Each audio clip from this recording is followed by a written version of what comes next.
Buenas noches, bienvenidos todos y todas a esta cuarta jornada de nuestra serie Medios de Comunicación y Periodistas que hemos estado trabajando desde hace ya algunas semanas, todos los miércoles a esta hora, ¿verdad? Y por el mismo canal. En esta oportunidad pues estamos ya en nuestra cuarta jornada. Hoy intentaremos conversar y reflexionar sobre el concepto y el rol de medios de comunicación alternativos y los llamados también comunitarios. Así es que pues vamos a intentar desenmarañar ahí de qué se tratan realmente estos medios que antes no eran tan comunes, ¿verdad? Existían algunos, pero no eran tan comunes ni tan frecuentes de surgir.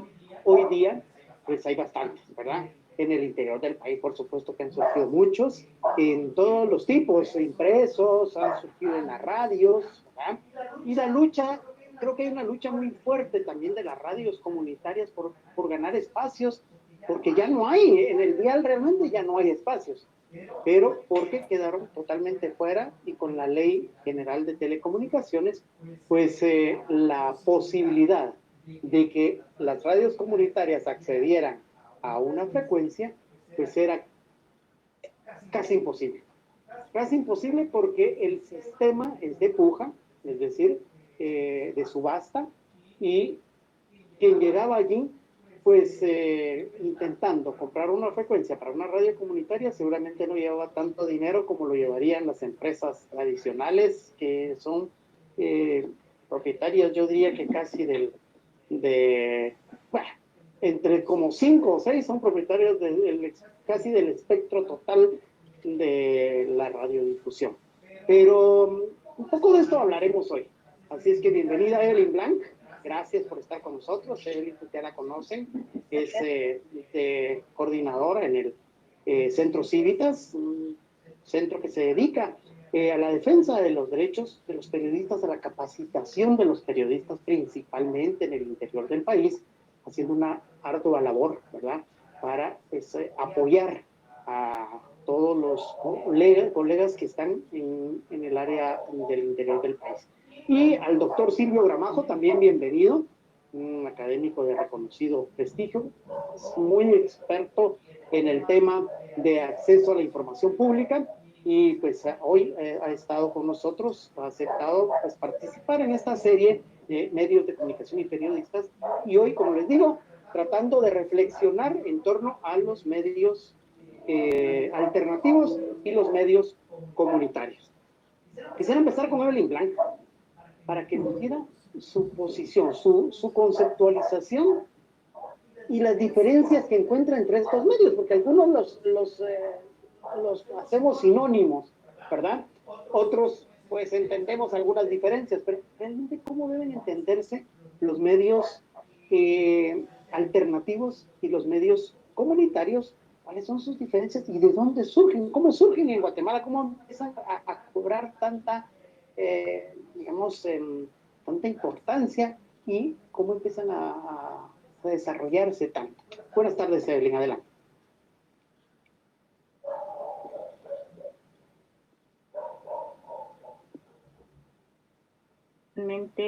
Diferente.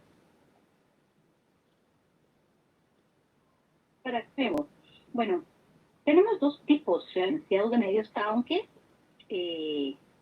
pueden cruzarse, por ejemplo, de su contenido, de su discurso, de su ideología.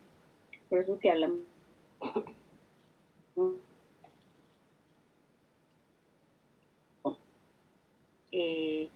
cuyo discurso no es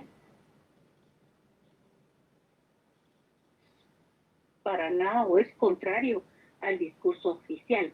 Entonces, tenemos narrativas distintas, registros históricos distintos. Y los medios alternativos han existido desde siempre en el mundo, ¿verdad? Ya sea escritores que se comprometieron a decir otro relato histórico diferenciado del que se decía por parte de las naciones conquistadoras, que era muy distinto. Entonces, realmente han existido siempre en la historia. Lo mismo en Guatemala, siempre ha habido relatos que han retado a los relatos oficiales de la historia. En cambio, los medios comunitarios se definen así en relación a sus públicos, en relación a quienes atienden. Y aquí estamos hablando, obviamente, de medios que atienden a comunidades. Y como decía la vez pasada, la comunidad no está únicamente circunscrita a lo geográfico. A lo territorial puede ser, pero no, por ejemplo, vamos a decir, esta radio va a funcionar en un radio de 5 kilómetros a la redonda, porque a veces una comunidad étnica, por ejemplo, está en varios territorios a la vez, pero también, por ejemplo, gays o, por ejemplo, mujeres, o sea, que son comunidades diferenciadas. Entonces, estos medios pueden ser también alternativos, porque pueden tener discursos alternativos. Entonces, ahí es donde a veces encontramos un cruce entre comunitario alternativo, ¿verdad? Porque obviamente también hay comunitarios que se apegan al statu quo, que se circunscriben a esos relatos históricos oficiales.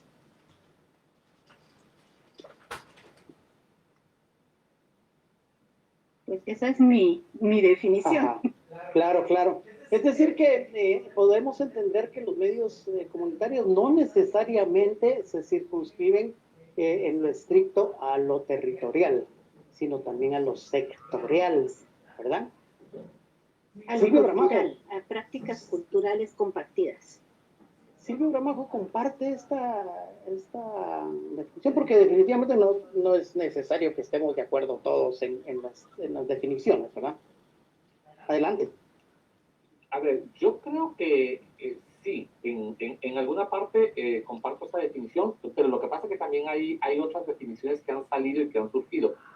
A mí me genera un poco, digámosle, de problema, ¿sí? Cuando hablamos de medios alternativos que son de formato audiovisual, ¿sí?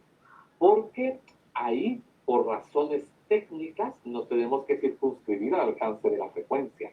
Entonces, por ejemplo, yo puedo tener una radio comunitaria, por ejemplo, una radio alternativa, dedicada a cierta comunidad, y tal vez un poco como dice Evelyn, tal vez en el radio del alcance de la frecuencia pueden haber 3 o 4 comunidades, digámosle, que tienen idiomas distintos, ¿sí? Pero más allá no puedo llegar, porque luego vos que trabajaste en radiodifusión sabes mejor que nosotros cómo funciona el tema, digámosle, de las frecuencias. Entonces, el tema de las frecuencias sí viene siendo un tema, digámosle, de limitación en cuanto al alcance de eso, y entonces ahí se desdibuja un poco la lógica de la perspectiva de las comunidades, que no necesariamente sea territorial. Pero el tema es que hay un alcance. Ahora, el otro tema que a mí me parece también un poco importante rescatar, y no estoy seguro si voy a repetir lo que dijo Evelyn, porque la perdí en un momentito, creo que por señales de mi internet, pero creo que sí merece la pena rescatar algo, y que es muy importante en materia de comunicación. Y es el gran avance que se hizo y que se sigue haciendo, pero ya creo que se modificó de nombre, pero un gran avance de discusión teórica en materia de comunicación que se hizo para sustentar lo alternativo, ¿sí? Lo alternativo sí en algún momento surge, como la palabra lo dice, como una versión distinta al mensaje, digámosle, tradicional que había, al mensaje imperante, ¿sí? Al mensaje hegemónico y bla, bla, bla, y todo, digámosle, todo el tema que sostienen las teorías críticas de la comunicación, ¿sí? Pero posteriormente, y yo creo que ese es un gran valor a recuperar, fue toda la discusión teórica y doctrinal que hizo muchísima gente en el continente, especialmente en América. Evelyn conoció a Luis Ramiro Beltrán, y entonces en la época... En paz descanse. En paz descanse, en la época de don Luis Ramiro y toda la gente de su generación, ¿sí? Hicieron grandes aportes, digámosle, teóricos para sustentar la lógica de lo alternativo y para que lo alternativo no se viera únicamente como una lógica de un discurso distinto, ¿sí? Sino que había toda una concepción que se fue generando. Se recordarán ustedes que en nuestra época de estudiantes empezó San Carlos un poco, Landívar tuvo muchísimo auge en meter incluso toda una rama de comunicación alternativa como parte de las salidas de la licenciatura, y hubo toda una serie de productos de mediación pedagógica. Se recuerdan que también San Carlos tuvo la generación de libros de texto de la universidad, en la se llamó Propácero y todo eso. Y entonces hay toda una lógica teórica que sustenta lo alternativo, porque lo alternativo tiene que ver desde el momento en que se elabora, en que se planifica el mensaje, en el momento en que se elabora y la forma en cómo se distribuye. Hay toda una serie de construcciones teóricas que sustentan ese valor, por ejemplo, de la horizontalidad, que parte de lo alternativo viene desde la perspectiva, digámosle, que no es venir y pensar en que yo agarro mi modelo vertical de comunicación, de edición, de director, de no sé qué, de no sé cuánto, y ¡pum!, y lo pongo en una comunidad, y ya solo porque estoy en una comunidad es alternativo. No, hay toda una lógica de construcción más horizontal, más democrática, ¿sí? Y así también entonces empiezan a surgir los objetivos, las necesidades de la comunidad, para entender entonces los objetivos comunicacionales. Y a partir de eso se producen los mensajes y se distribuyen también con una lógica de impacto social, ¿sí? Lo alternativo no es únicamente venir y demostrar una narrativa distinta. Es una narrativa distinta per se, pero tiene otras lógicas que le dan un valor distinto. Y creo que en un primer momento, y no sé si me voy a saltar aquí, esto iba a ser otra pregunta, pero me parece que justo ahí está el valor del objetivo del alternativo, que es generar, llamémosle, como dice una amiga colombiana, una polifonía de voces, ¿sí? Ampliar el discurso en la opinión pública, generar una opinión pública mucho más plural, generar información que tenga una diversidad de visiones y que permita a las personas, y en este caso a las comunidades, obtener información que le es propicia, que le es útil, ¿sí? Porque la lógica también va desde la perspectiva de la búsqueda de las fuentes de información, ¿sí? Entonces hay toda una lógica, todo un entramado, y que posteriormente, ahora ya casi no oímos de lo alternativo como tal, por ejemplo, en las experiencias universitarias, etcétera, etcétera, sino que oímos, por ejemplo, cosas como lo que se denomina comunicación para el desarrollo, ¿sí? Que fue dando como ese salto un poco más cualitativo, y aquí hay mucha gente que se dedica un poco a eso, pero en principio es esa la lógica. La lógica es, digamos, de cómo tienen, hay un espacio, ¿sí?, dentro de todo el ecosistema, un espacio que tiene otra lógica y que evidentemente, por ejemplo, sale desde la perspectiva de lo comercial y tiene una función directa de relacionamiento con la comunidad. La comunicación le da valor a la discusión y a la vida social y cultural de la comunidad, ¿sí? Que es un valor que no encontramos en la información comercial, digamos, o en los claro comerciales. Cuando hablamos de lo alternativo, pues rápidamente viene a nuestras mentes con facilidad la idea de que nos están ofreciendo algo diferente, que nos están dando una opción diferente de lo que podemos decir ahora en términos de periodismo, de lo que nos dan los medios tradicionales, que fue del grupo que hablamos la semana pasada. ¿Es ese simple rol el que juegan los medios alternativos, Evelyn, o hay otros roles que juegan dentro de nuestra sociedad? Bueno, yo quisiera comentar dos cosas que dijo Silvio. Uno, lo de la limitación geográfica por la frecuencia. Pensar distinto. Así es como son las cosas ahora, pero tienen que cambiar. O sea, porque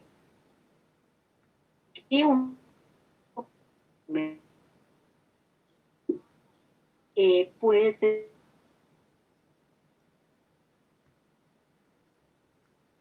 el asunto de las coberturas con una mentalidad un poco más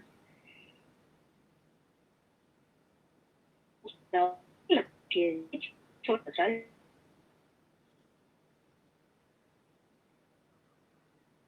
está bastante entrecortado la comunicación porque igual los derechos Evelyn, ¿verdad? Sí. Está en corto.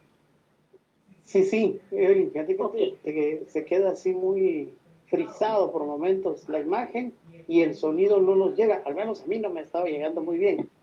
No sé si a Silvio sí. No, tampoco, ¿verdad?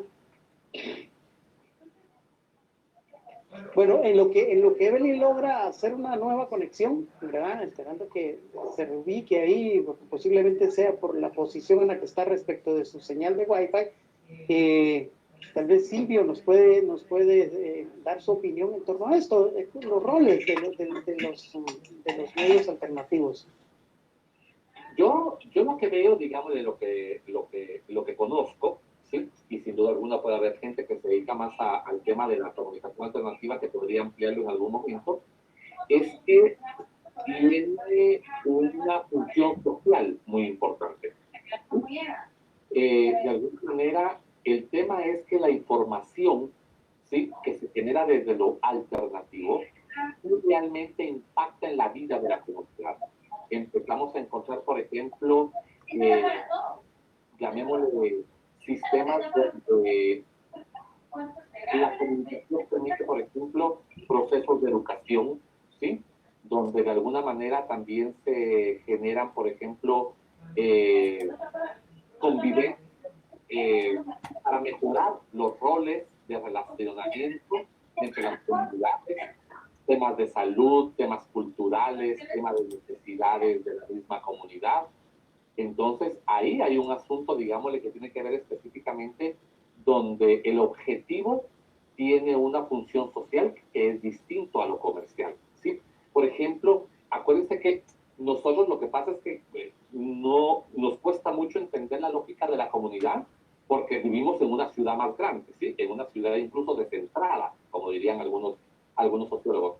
Pero en las comunidades que son pequeñas, incluso territorialmente hablando, o que tienen los mismos intereses, vemos todo este tipo de circunstancias, digámosle, del uso de procesos de mejoramiento de la salud, de procesos educativos, de mejoramiento en los servicios públicos, incluso de convivencia y de acción política. Y no me refiero a política electoral ni partidaria, me refiero a la convivencia, digámosle, nosotros pensamos que no, pero en las comunidades existe una trama organizativa increíblemente fuerte. O sea, hay organizaciones de mujeres, las cofradías, organizaciones de agricultores, hay un montón digámosle, de organización social, y entonces los medios alternativos también recogen todo este tipo de vida cultural, por decir algo, ¿sí? Y es lo que transmiten, y entonces la comunidad vive, la comunidad se apropia de sus mismos elementos y vivencias culturales. Y eso es un crecimiento personal, es un crecimiento social. Por ejemplo, yo conocí muchas experiencias, por ejemplo, donde los medios de comunicación eran capaces de recoger experiencias educativas, ¿sí? O tienen un fundamento informativo, digámosle, puntual, ¿sí? Constantemente están hablando sobre vacunas, sobre el cáncer de mama, sobre el tema de la cuestión de seguridad, sobre cuestiones ambientales, sobre las cuestiones. Hay toda una función educativa, ¿sí? Más allá de la información, tiene un valor para que la sociedad también se logre desarrollar.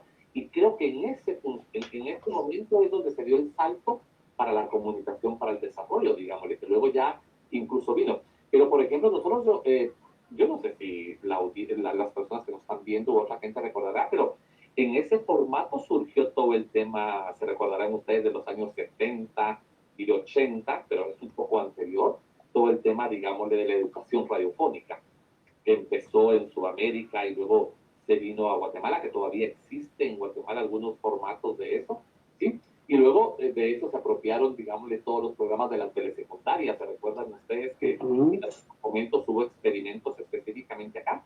Y que cuando uno miraba los formatos, ¿sí?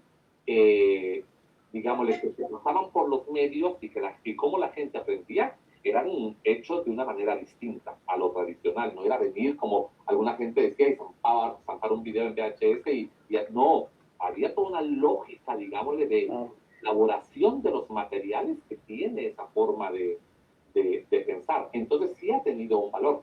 El tema o el problema, creo yo, que fue que evidentemente surgió como, no por ellos, sino que se le dio una carga ideológica, se me hace que fue con muy mala leche, ¿sí?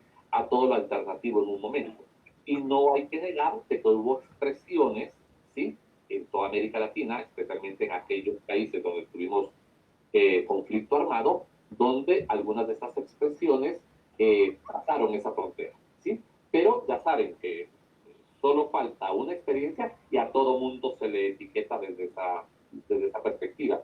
Y entonces, sí, hay un valor y una función social, digámosle, muy interesante. Y además, es un campo increíblemente grande, provechoso, pero provechoso, digámosle, para temas, digámosle, de índole social, para temas educativos en materia de derechos humanos, todo eso. Es de verdad, es un campo muy, muy, muy fecundo. Claro. Gracias, Silvio. Con Evelyn nos habíamos quedado antes de las complicaciones ahí en la cuestión del alcance, ¿verdad? Con las frecuencias y demás. Sí, sí. Exacto, quería comentar esto que dijo Silvio porque precisamente las restricciones en la cobertura geográfica de la radio comunitaria se debe a una visión antidemocrática. ¿Por qué la radio comunitaria va a tener restricciones en su alcance geográfico y la radio comercial no? Entonces creo que esto debe comenzar a verse con una mentalidad mucho más democrática. Tiene que comenzar a ordenarse, a normarse del Estado con esa mentalidad democrática, porque en efecto, como dice Silvio, la radio comunitaria tiene un rol maravilloso en términos de la comunicación social para el desarrollo, y entonces debería ser igualmente beneficiada de los mismos privilegios que ha tenido hasta ahora la radio comercial. Ese es un tema, ¿verdad? El tema de la radio alternativa yo creo que ha existido siempre históricamente. Ahora lo que Silvia está narrando es un momento histórico, cuando primero se hace presente la radio comunitaria y luego la radio alternativa y luego la radio comunitaria en un contexto sociohistórico, y es el contexto donde en América Latina se empieza a pelear fuertemente contra las dictaduras militares, y obviamente que hay grupos de izquierda, porque esto surge en el marco de la educación popular, ¿verdad? Y también muy impulsada por la Iglesia Católica, y entonces obviamente en ese contexto los medios alternativos tienen un contenido ideológico bien identificable, pero no siempre fue el contenido, porque igual los medios responden a los contextos históricos en los que funcionan. Entonces, en América Latina sí que hay un contenido ideológico muy fuerte que es identificado a veces como de izquierda, pero también puede ser identificado como un discurso más democrático, obviamente, que el de una dictadura. Entonces, es por eso que muchos de estos medios alternativos son identificados como medios de izquierda, lo cual definitivamente no siempre es así, sino que hay un discurso más democrático que también obviamente es muy valioso para una sociedad. Evelyn, creo que voy a jugar el papel de abogado del diablo, pero creo que es necesario. Cuando hablamos del alcance para las radios comunitarias específicamente, no es lógico que tengan, no digamos una restricción legal, pero sí en el espacio por los mismos intereses de sus comunidades. Pero es que realmente una comunidad está restringida geográficamente. O sea, una comunidad que quiere estar...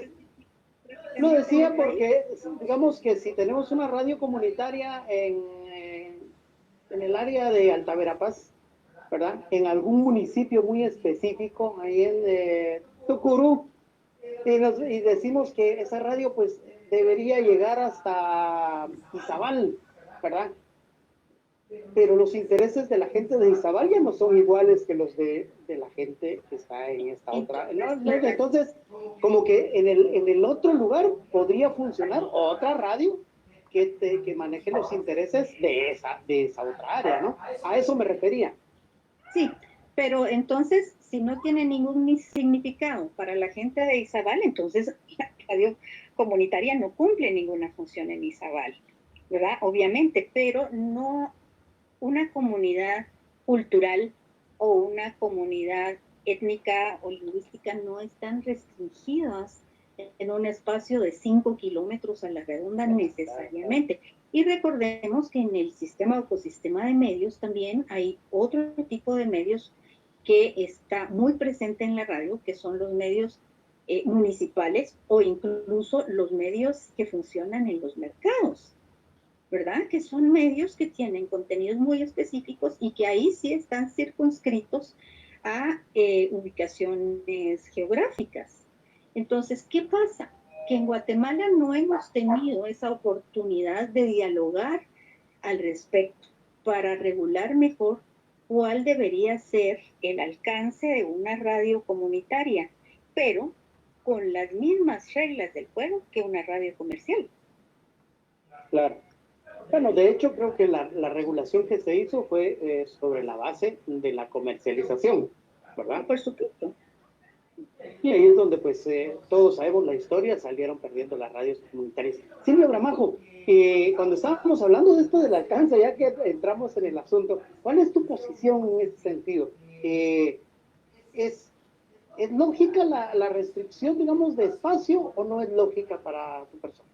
Uy, yo creo, a mí me da la impresión, ¿sí?, que mi comentario seguramente no está basado en un expertise técnico, porque yo creo que aquí tendríamos que ver la lógica de que no hay.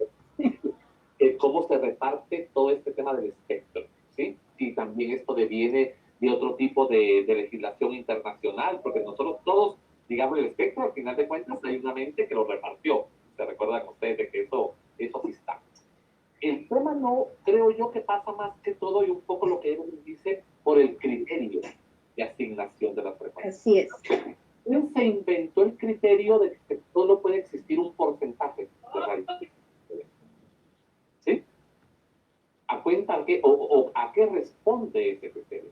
Cuando la lógica más que deberíamos de discutir, como dice Evelyn, es discutir el derecho a la comunicación. ¿Sí? Y a partir de eso, entonces el Estado tiene que plantear un criterio donde prive la equidad. ¿Sí? ¿Por qué? Porque además de eso, por ejemplo, es uno de los pocos bienes públicos donde el Estado de Guatemala no recibe regalías. Por ejemplo.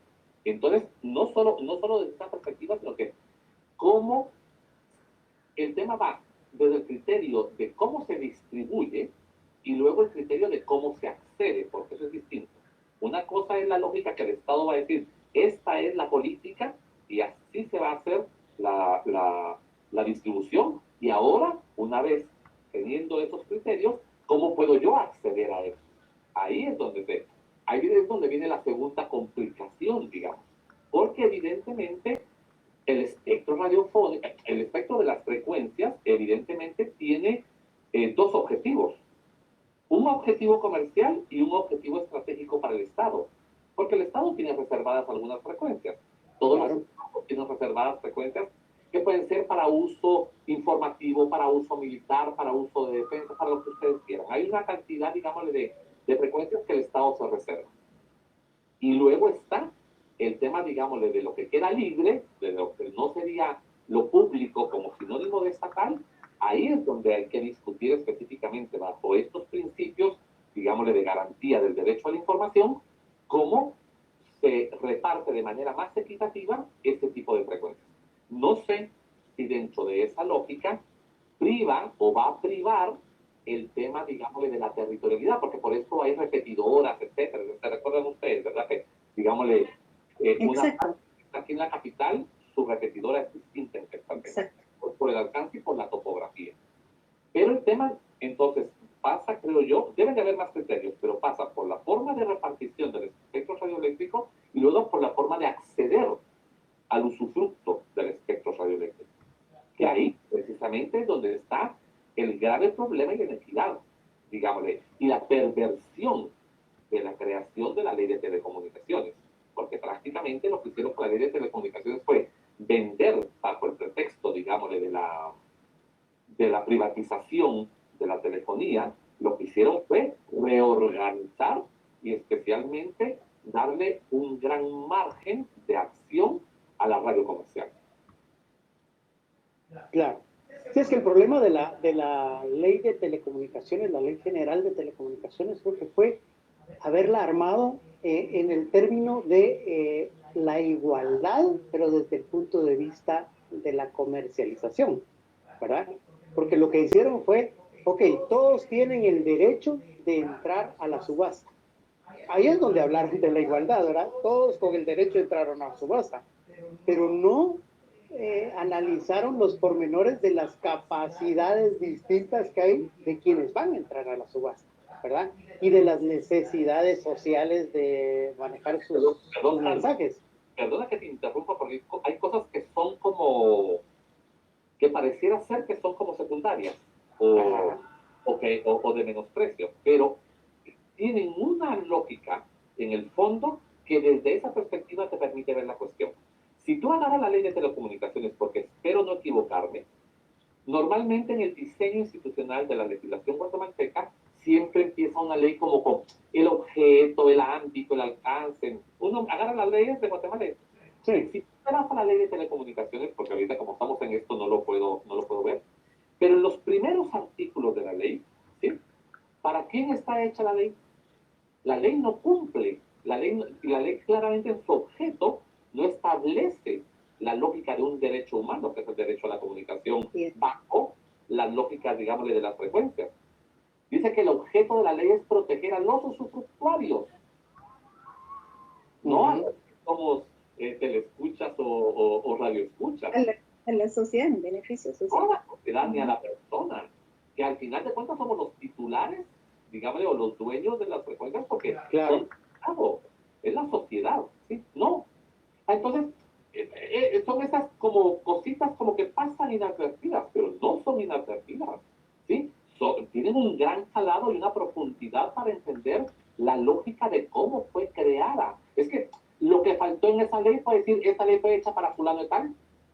Y solo porque les dio vergüenza, creo yo, porque les dio vergüenza que no tenían, sino que era un poquito como...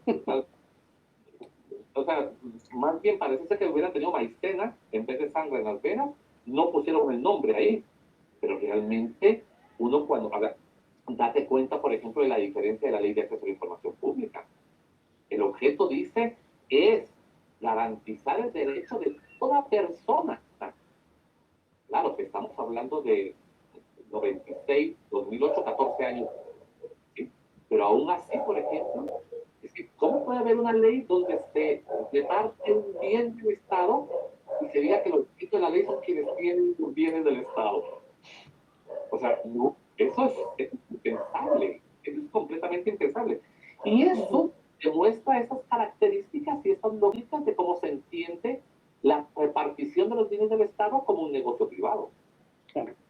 Sí, es que ahí, digamos, si lo analizas desde las teorías de la regulación en términos de libertad de expresión, lo que se refleja en toda América Latina es esa etapa histórica donde lo que hay que es una teoría de la regulación de los servicios con que una sociedad. Entonces se regula a favor de las empresas, sobre todo en términos de libertad de expresión, ¿verdad? Y alguna protección para las empresas que ya ofertan los servicios, pero no se regula a partir de una teoría democrática, que es lo que sucedió con la ley de acceso a la información pública. Por eso te digo que aquí en el país tenemos que empezar a ver las cosas con otra forma de entenderlas a partir de los derechos de las personas, de todas las personas. Bueno, de lo que estamos hablando es de la urgente necesidad de modificar estos marcos legales. Yo espero no equivocarme, pero digamos, ahorita que el caso está ya en la CIDH, porque hay un caso en contra del Estado de Guatemala, la CIDH por el tema de redes comunitarias, no creo que la CIDH vaya a variar su planteamiento, porque ha sido un planteamiento histórico de hace muchos años, uno lo puede ver en todos los informes de país, en la relatoría, y prácticamente en todos los países dicen lo mismo, de la necesidad del Estado de ajustar su legislación para favorecer la equidad. ¿Sí? La existencia de un juego justo para evitar, digámosle, problemas, digámosle, de favorecer a sectores debido a los criterios del acceso a los usufructos de las frecuencias, porque son del Estado. Incluso, por ejemplo, en los países de democracias más adelantadas, este criterio, digámosle, de la equidad, se impone al mismo Estado. O sea, cuando el Estado se va a quedar con algunas, digámosle, frecuencias, por ejemplo, para una radio estatal o una radio pública, gubernamental, llamémoslo, ¿sí? Hay diferencia entre lo gubernamental y lo público, digamos, desde la perspectiva del modelo de medio. También el Estado tiene que cumplir con ciertas normas y sujetarse a lo que establece la ley, pero la ley establece un criterio de pluralidad. El Estado no puede venir solo por ser el Estado de, bueno, pues entonces yo me quedo con el tanto porcentaje que miren los demás que hacen. No, no se puede plantear desde esa perspectiva. Entonces, el asunto va para ahí. O sea, el Estado, porque el Estado puede ser un emisor también, y de hecho es un emisor de información, de género de información, el Estado también tiene que sujetarse a esas normas de equidad. Y yo creo que si el Estado va a salir sentenciado, ¿sí?, por ese caso de la Corte, yo estoy segurísimo que una parte de lo que diga la sentencia va a ser la urgente necesidad de ajustar la normativa a esos estándares internacionales que hay. ¿Sí? La Corte no le puede decir cambie la normativa, sino normalmente dice dar la normativa, ¿sí?, armonizar la normativa y modificarla en tal sentido. Y ahí habrá que empezar otra vez o continuar con el camino, porque si algo hay que valorar, y creo que Evelyn debe saber también de esto, es la lucha constante por años el sector de medios comunitarios ha tenido y que ha forjado, pero bien, en diversas arenas, en las arenas políticas, en el Congreso, legales. Ellos han tenido una discusión continua por meter este tema. Pero un poco volviendo, se recuerda que creo que fue en la segunda oportunidad que tuvimos de estos programas donde yo les decía que vemos que esto no pasa por la discusión pública política. Los políticos no se atreven a tocar estos temas y en tal caso son empujados y tienen que ser empujados desde sociedad civil, porque los políticos en un sistema como el guatemalteco, ¿sí?, desde la perspectiva de cómo están creadas las normas, políticamente no les conviene pelearse con los medios comerciales. Claro. Que ellos sean los que propicien una discusión donde los medios comerciales pueden ver restringidos ya esa gran cantidad de preventas que tienen, ¿sí? Precisamente a ese tema iba, y pensando en ese ambiente poco favorable para la discusión de este tema, Evelyn, ¿cómo hacerlo? Porque la clase política definitivamente no se ve nada interesada, ni en este ni en otros temas de momento que puedan favorecer los intereses y los derechos de la sociedad. Bueno, yo creo que las organizaciones que están trabajando en el tema de libertad de expresión y la defensa de la comunicación comunitaria han hecho un excelente trabajo, muy en solitario, pero han hecho un excelente trabajo. De hecho, este caso que menciona Silvio, que está presentado ante la Corte la Corte Interamericana, o sea que la Comisión mandó a la Corte, es un caso que es esfuerzo de sociedad civil y se espera mucho de este caso. Espero que realmente las expectativas sean cumplidas porque las relatorías de libertad de expresión tienen 40 años de estarle diciendo al Estado de Guatemala tiene que regular para el reconocimiento de las radios, y no solo de las radios, de los medios comunitarios, tiene que regular, pero no solo la Corte. La Corte de Constitucionalidad, en un papel un poco wishy-washy, también hizo un exhorto al Congreso, ¿verdad? Y la Corte de Constitucionalidad le dijo al Congreso, tiene que regular, o sea, internamente también se ha hecho ese llamado. Y todo eso ha sido desoído. Pero lo más indignante es que también el Ministerio Público en su momento hizo un exhorto al Congreso para que regulara para el reconocimiento de las radios comunitarias, pero nunca dejó de perseguirlas. Entonces, aquí donde ves lo perverso, que es lo que menciona Silvio, lo perverso del poder antidemocrático, es que no solo no regulan, sino que además continúan con la persecución usando una figura legal que no corresponde, porque usan algo que ni siquiera existe para empezar. Le pusieron hurto de fluidos, o sea, lo que existe es el hurto, ¿verdad? Y el hurto significa que tú tomas algo, lo mueves del lugar y te lo llevas. Bueno, te gustó algo de la casa de Silvio, lo tomas y te lo llevas a tu casa. Y ahí se puede comprobar que en efecto hubo un hurto.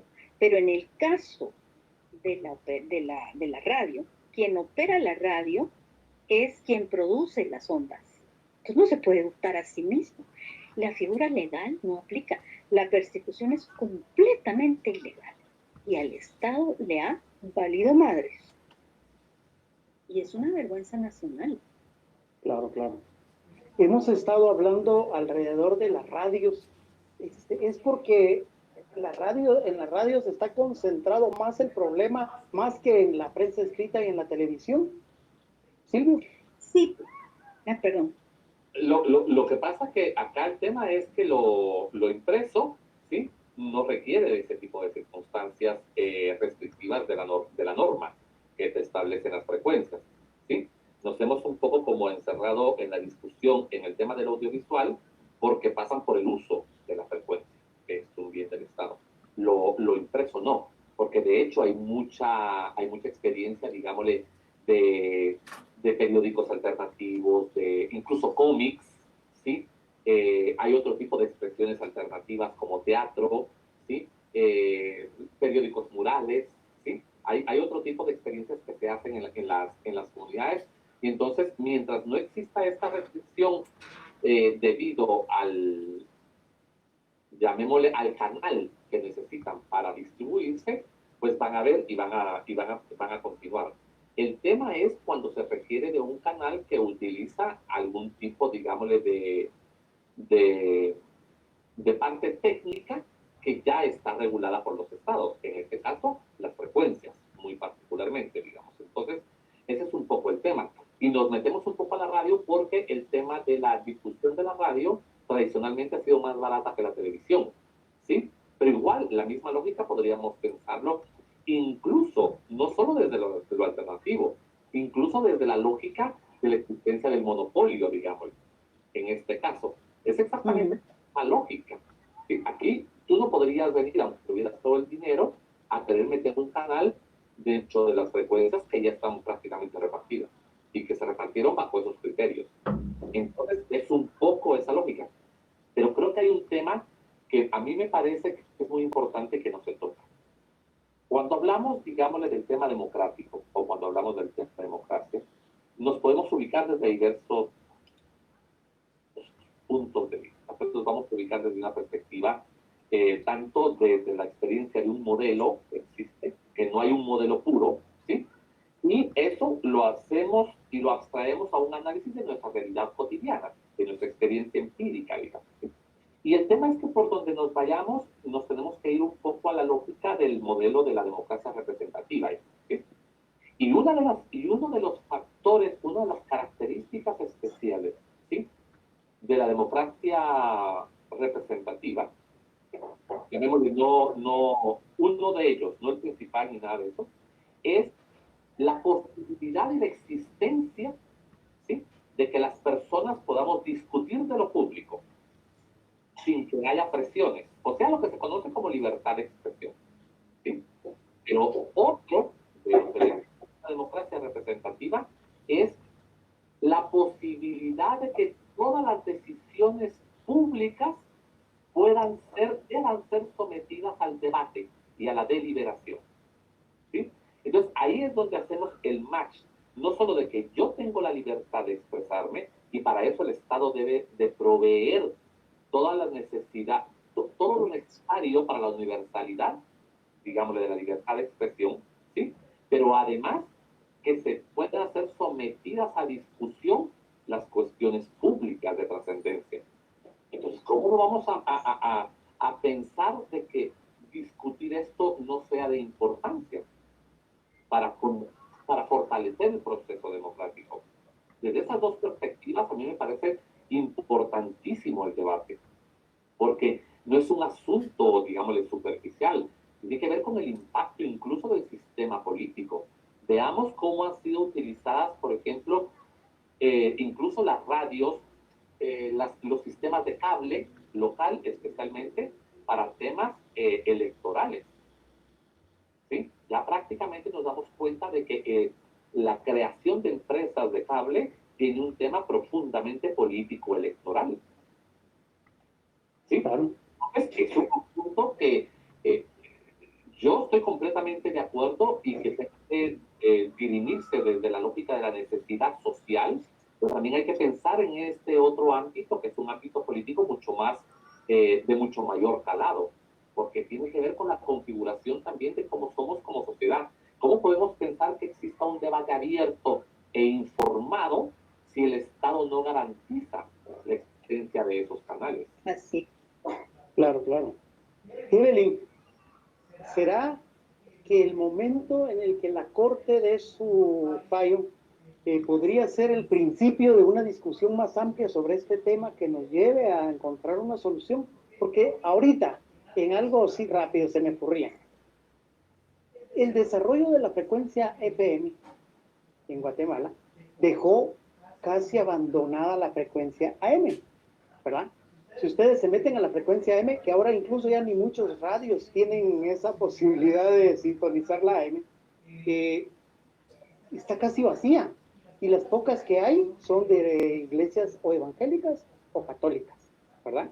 Porque a lo comercial no le interesa por la poca fidelidad que hay, aunque hoy día ya hay transmisores digitales que le mejoran muchísimo la calidad auditiva de la AM. Pero ¿podría aprovechar el Estado, el AM, para satisfacer esa demanda de las radios comunitarias? Yo creo que el punto no es ver qué hay vacío, qué hay. El punto es discutir de fondo el derecho de las personas a emprendimientos de medios. Y acordémonos que la libertad de expresión tiene dos ámbitos de aplicación. Uno que es individual, tuyo como persona, pero otro que es colectivo, vos y tu colectivo. Entonces, los derechos son tanto individuales como colectivos, de las colectividades. Y yo creo que tiene que empezar por ahí, por el reconocimiento del derecho de las colectividades a tener empresas para poder comunicar y para poder enriquecernos la vida, porque eso es lo que pasa, ¿no? Hemos tenido discursos muy homologados, no hemos tenido realmente oportunidad de dialogar entre nosotros como sociedad, entre nuestros distintos grupos culturales, de hacer incluso los debates sociales que están muy calientes desde hace décadas. Entonces, no creo que se trate de lo que queda, lo que está sobrando, sino discusión realmente de fondo, de cómo realmente podemos dar con situaciones, con leyes, realmente permita a las personas y a las colectividades tener emprendimientos de... Claro, el tiempo casi se nos está agotando, lamentablemente, ¿verdad? Pero antes de finalizar, ¿sí? Yo quisiera nada más complementar una cuestión de la pregunta que le hacía. Creo que va a pasar por dos niveles. Uno, no tengo la menor duda que hay una gran capacidad, digámosle, de que la deliberación que se genere, si es que se genera, vaya a ser profunda y con contenido. Hay gente que ha estudiado mucho este tema, no, eso no me queda la duda. Pero lo otro es la voluntad del actor político en el momento de decidir una reforma o no reforma. Porque hay una lógica que tiene que ver con un asunto, digámosle, de lógica política. Y es que el pastel ya se repartió. ¿Sí? Entonces lo que toca es volver a repartir ese pastel repartido. Y entonces ahí va a implicar una serie de circunstancias que puede llegar a ser una lucha infernal. El tema va a ser hacia dónde vamos a ver la voluntad de ciertos actores políticos. Por ejemplo, de qué partidos en el Congreso de la República, en primer lugar, tengan la voluntad de querer entrar a esa discusión. Dos, tengan el conocimiento técnico para esto, porque una cosa es venir y echar el discursito, ¿sí? Que para eso se especializan muchos diputados, y bueno, para eso están, ya ganaron sus votos, qué sé yo. Pero tres, también luego tener y contar con números, porque es que el tema de la voluntad expresa de un cambio de leyes tiene que ver con números. Si tiene mayoría, ya habrá que decidir si le entran o no le entran. No se tiene mayoría, pues en algún momento tendremos que esperar, porque yo no me quedo con la lógica de que este Congreso es peor que el anterior. No. O sea, si vamos a calificar congresos, hay que meterle 25 indicadores y creo que la historia nos queda de ver, digamos, ¿sí? Acuérdense ustedes que nosotros prácticamente nos tocó cubrir algunos congresos de legislaturas anteriores y la experiencia no varía, ¿sí? Las mañas siguen siendo las mismas, lo que cambian son el tipo de prácticas, pero las mañas siguen siendo las mismas. Y el nivel del descaro. Por supuesto, sí.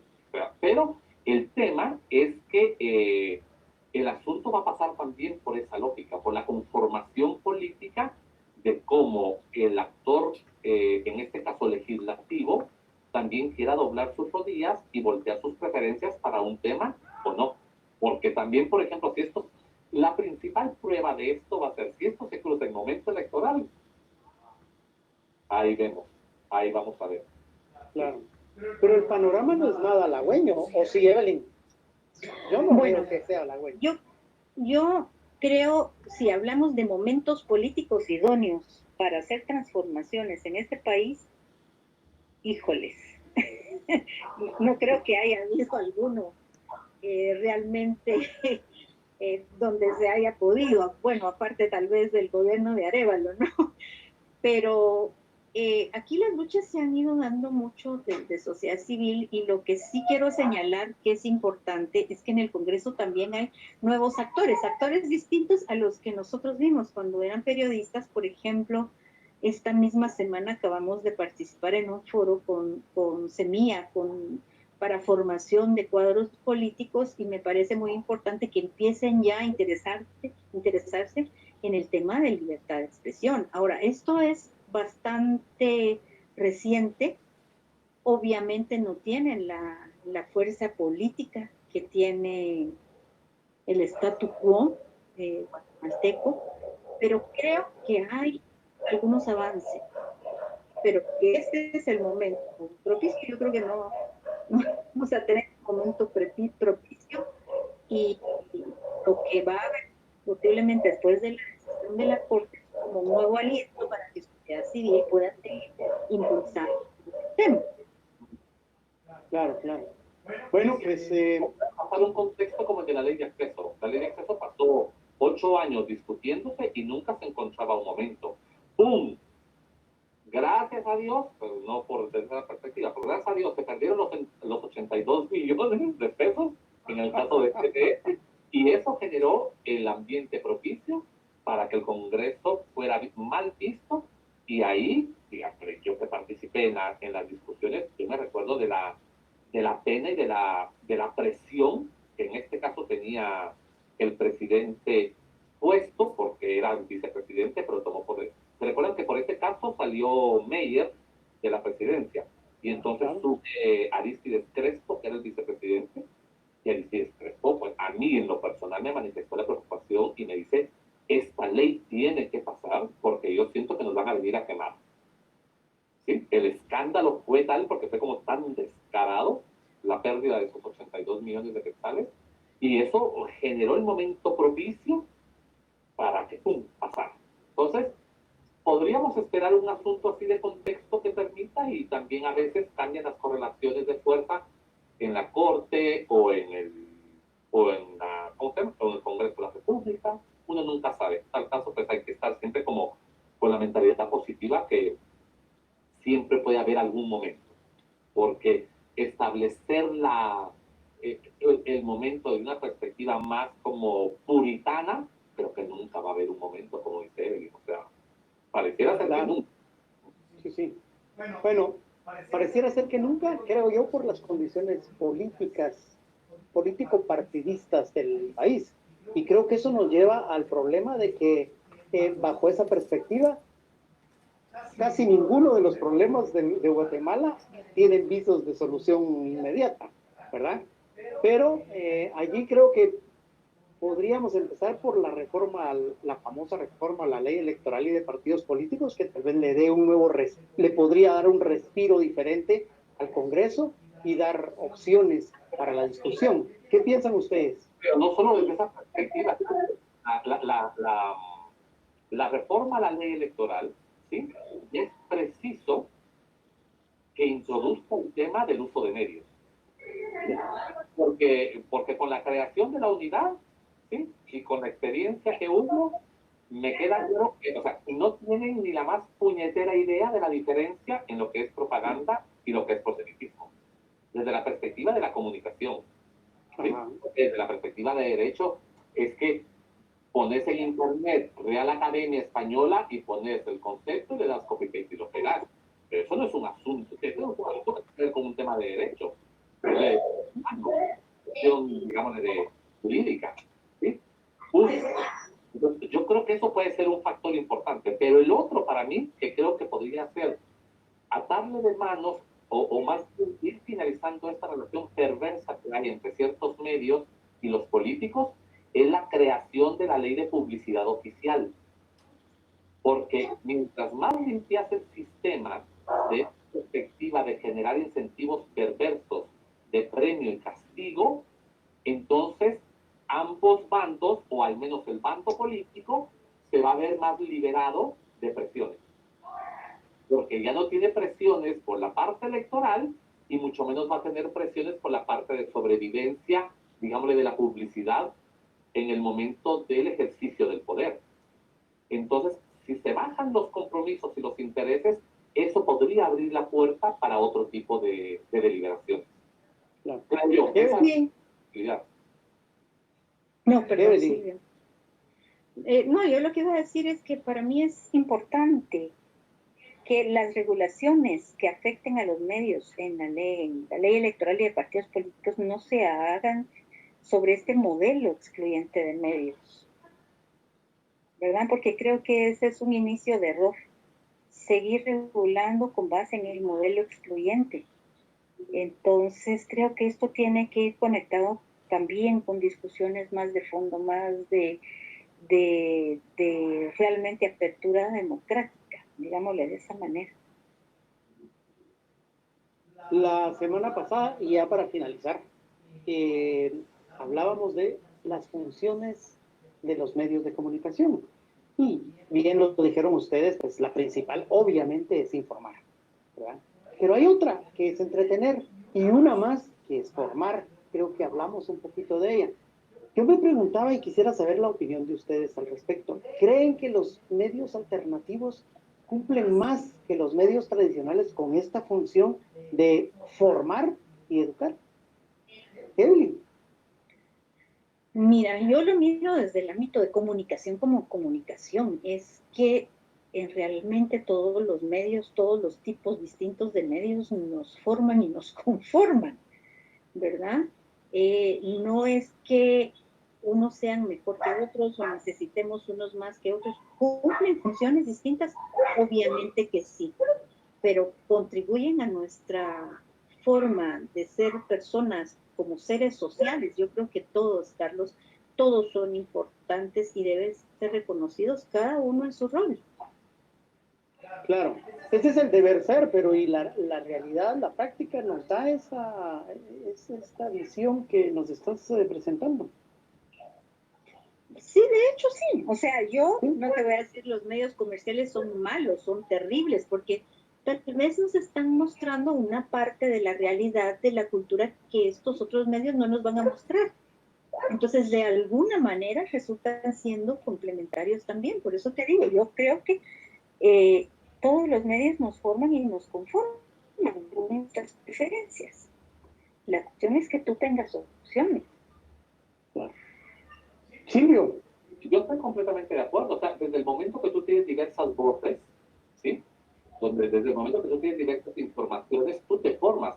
Lo que pasa es que hay que, creo yo, que hay que abandonar un poco la lógica del concepto de la formación como parte de esos procesos de educación formal. Por supuesto.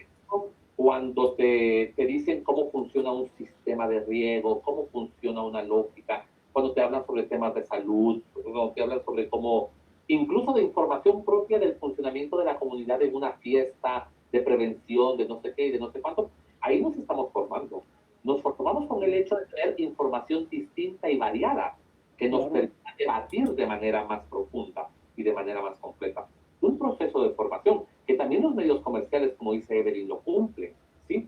Lo que pasa que el tema pasa por otra lógica, ¿sí? Por la cantidad de recursos, de calidades, de transmisión, etcétera, etcétera, que los sistemas comerciales tienen por tener, digámosle, ese aporte que ellos obtienen de la publicidad.